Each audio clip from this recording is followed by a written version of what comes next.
ආදරය කියලා කියන්නේ විවාහයෙන් කෙලවර වෙන එකක් නොවෙන්න බැරි නෑ. විවාහයෙන් කෙලවර නොවුණු ආදර කොච්චර තියෙනවද? ඒ අය දන්නවද? ආදරය කියලා කියන්නේ ශාලා බුක් කරලා නෙමෙයි.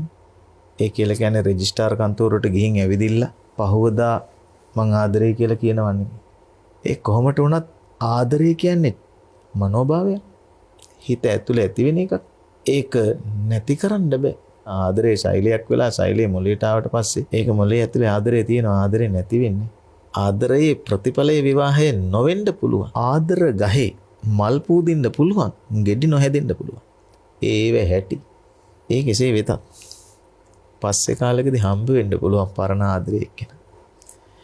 ඇත්තටම හොඳටම ආදරේ ඉඳලා හරියටම ආදරේ කරලා ඇත්ත වශයෙන්ම ආදරේ කියලා.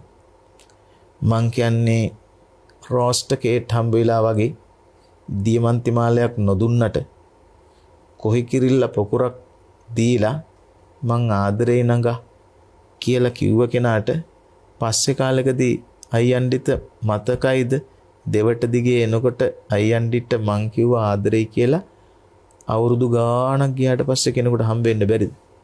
ඒ ආදරේ පරණ වෙන්නේ නැහැ නේද? හතරන් වගේ තමයි.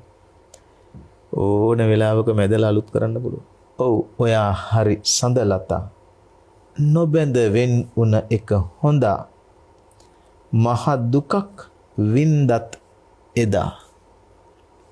අපේ පෙම නොනැසෙයි සදා. කවුරු කිව්වත් කට කතා. අපි දන්නේ අපේ කතා. මුළු ලොවම නපුරුයි ඉතා.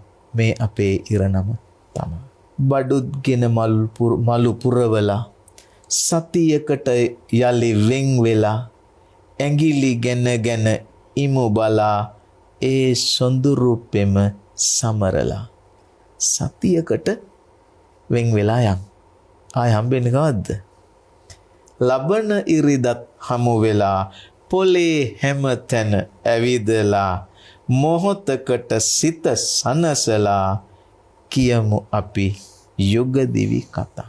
කොච්චරනම් යාවත් කාලීන කරන්න පුළුවන්ද ආදරේ? ඇත්තටම කිව්වොත් ඒ මොකද්ද? ඒකට තමයි කියන්නේ ආදරේ.